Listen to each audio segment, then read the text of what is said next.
Hello student, आज इस video में हम लोग सेंटेंस ऑफ हैव का फ्यूचर टेंस को सॉल्व करने वाले हैं और उसके जो भी स्ट्रक्चर होंगे पॉजिटिव और नेगेटिव सेंटेंस का, वो दोनों स्ट्रक्चर देखेंगे और कुछ एग्जांपल भी देखेंगे। ठीक है, कि देयर विल और देयर सेल का यूज हम लोग कैसे कर सकते हैं सेंटेंस में।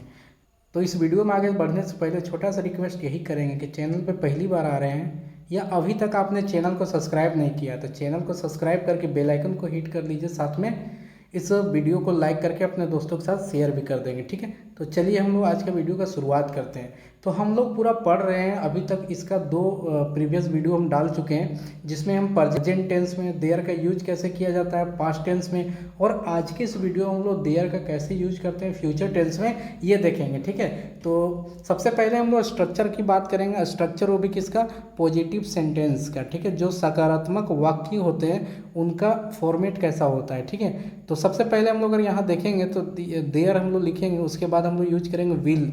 ठीक है, तो देयर विल यूज करेंगे, उसके बाद हम लोग बी यूज करते हैं, उसके बाद हम लोग ए एन या मैनी ईटीसी इसमें से कुछ भी यूज कर लेंगे, प्लस नाउन लिखेंगे और एट इन और प्लेस लगा देते हैं। ठीक है, इस तरीके से हम लोग का पॉजिटिव सेंटेंस का फॉर्मेट होता है। और नेगेटिव सेंटेंस में हम लोग नॉट या नो कहाँ लगाते हैं, तो इस तरीके से देयर विल बी नो लिख सकते हैं या विल नॉट बी लिख सकते हैं। ध्यान देना है, अगर लिखना होगा नो तो हम लोग कैसे लिखेंगे? There will be no. अगर नोट लगाना है तो लिखेंगे देयर विल नॉट बी। ठीक है, यानी कि बी से पहले नोट आ जाएगा। एनी, उसके बाद हम लोग क्या लिखेंगे? सिंगुलर नाउन लिखेंगे या अनकाउंटेबल नाउन लिखेंगे, प्लस एट या इन लिख के प्लेस लगा देंगे। ठीक है, तो ये होता है नेगेटिव सेंटेंस का स्ट्रक्चर, नकारात्मक वाक्य इसको हिंदी में बोलते हैं। सबसे पहले हम लोग क्या करेंगे कि कुछ एग्जाम्पल्स को हम लोग देख लेते हैं जिसका ट्रांसलेशन किया जा रहा है। ठीक है, जिसमें हम लोग यूज करने वाले हैं देयर विल का। ठीक है, तो यहाँ अगर हम लोग ध्यान देंगे, जैसे पहला जो सेंटेंस है कि भारत में कोई नस्लवाद नहीं होगा, फ्यूचर का बात है कि आने वाले समय में भारत में कोई भी नस्लवाद नहीं होगा, तो इसको हम लोग कैसे लिखेंगे? There will be no racism in India.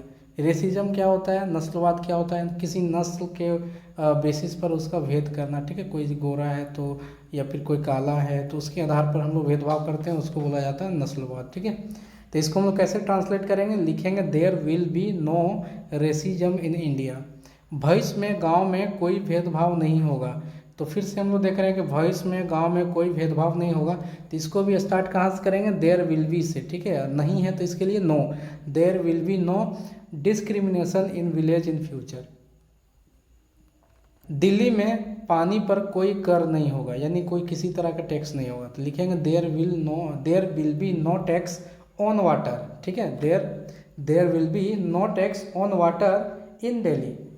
राज्य सरकारों पर कोई बोझ नहीं होगा, there will be no burden, बोझ मतलब बर्डन है ना, there will be no burden on the state government.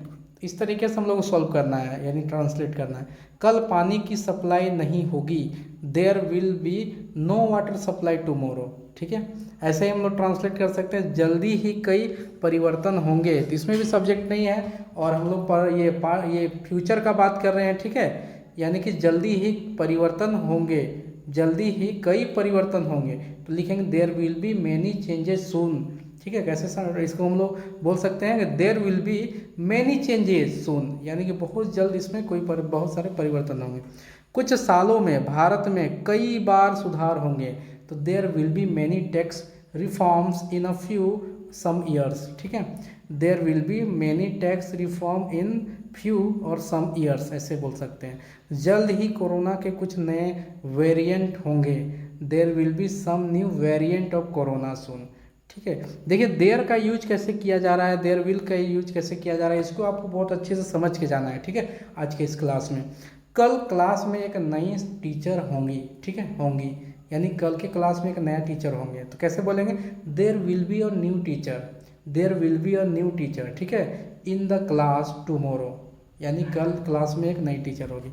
और लास्ट है इसका कि अगले सत्र में क्लास में 10 नए छात्र होंगे, यानी कि अगले सत्र में, यानी कि आने वाले सेशन में 10 नया बच्चा आ जाएगा, तो there will be 10 new student in class in next session. ठीक है, तो इस तरीके से हम लोग क्या कर सकते हैं, किसी भी सेंटेंस को, जो सेंटेंस जिसमें सब्जेक्ट नहीं होता है, ठीक है। और इस तरीके का सेंटेंस होगा तो उसको हम लोग देयर विल बी लगा के क्या कर सकते हैं, इसको फ्यूचर टेंस में बनाया जा सकता है, ठीक है। और इस तरह के और भी बहुत सारे ये प्रैक्टिस क्वेश्चन आपको मिलेगा, बट अभी आप फिलहाल के लिए क्या करना है, आपको इतना सारा चीज़ याद कर लेना है, ठीक है। याद करने के बाद इसको बार बार आपको आईना में देख के इसको बोलना है, स्पीक करना है, ठीक है। इसको बार बार बोलने से क्या होगा, आपके जुबान पे जो हेजिटेशन होगा ना वो हट जाएगा, प्लस आप बहुत आराम तरीके से क्या कर पाएंगे, इंग्लिश को प्रोनाउंस कर पाएंगे, ठीक है। जैसे हम एक बार पढ़ के बता दे रहे हैं किस तरीके से आपको पढ़ना है। There will be no racism in India, there will be no discrimination in villages in future, ठीक है। There will be no tax on water in Delhi,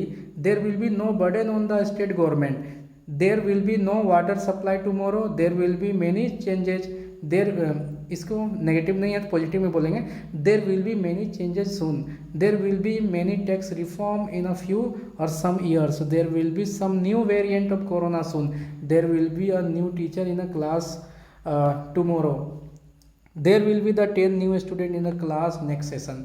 तो इस तरीके से आपको एक सुर में एक फ्रिक्वेंट तरीके से आपको इंग्लिश बोलना चाहते हैं, ठीक है। तो इसके लिए क्या करना होगा, सेंटेंस को बार बार दोहराना होगा, ठीक है। स्टार्टिंग के 2 4 5 दिन 10 दिन 20 दिन आपके लिए थोड़ा सा डिफिकल्ट साबित हो सकता है, बट धीरे धीरे जैसे आप इंग्लिश को कमांड करते हुए चलेंगे, ठीक है, आपका इंग्लिश का जो लेवल है इम्प्रूव होना स्टार्ट हो जाएगा। और एक समय ऐसा आएगा कि आप भी बहुत अच्छे तरीके से फ्लुएंट तरीके से बिना रुके धारा प्रवाह इंग्लिश बोल पाएंगे, ठीक है। और वो दिन होगा और वो दिन आने में बहुत ज़्यादा दिन नहीं है, ठीक है। 2 से 3 महीना में कंटिन्यू इस पूरा बुक का जो भी है सारा चीज़, जो भी कंटेंट है जो कि यूजफुल है स्पोकन के लिए, वो सारा चीज़ हम डालते रहेंगे, ठीक है। ये बुक जो है, अगर बुक लेके पढ़ना चाहते हैं तो बुक का नाम भी बता देते हैं, ठीक है आपको, ताकि अगर आप ले के इसको पढ़ना चाहेंगे तो आप कहीं भी दिक्कत नहीं होगा, क्योंकि आप बुक रख लेंगे तो बहुत अच्छा बुक है, ठीक है। तो इस बुक का नाम है spoken English by Neetu ma'am, ठीक है, नीतू सिंह के नाम से मिलता है और मैम का ही बुक है। हम भी इससे सीखते हैं, ठीक है, और आप लोगों को सिखाते रहते हैं। हालांकि हम स्पोकन कोर्स ऑलरेडी किए हुए हैं तो हमको ज़्यादा दिक्कत नहीं होता है, ठीक है। और बाकी अगर वीडियो अच्छा लगा होगा तो वीडियो को लाइक करके आप क्या करना है, अपने दोस्तों के साथ शेयर कर दीजिए, ताकि वो भी 2 4 कुछ सेंटेंस इंग्लिश में जान पाए और अपना इंग्लिश के ज्ञान को और भी थोड़ा बढ़ा पाएँ, ठीक है। मिलेंगे हम लोग नेक्स्ट वीडियो में, तब तक के लिए जय हिंद जय झारखंड।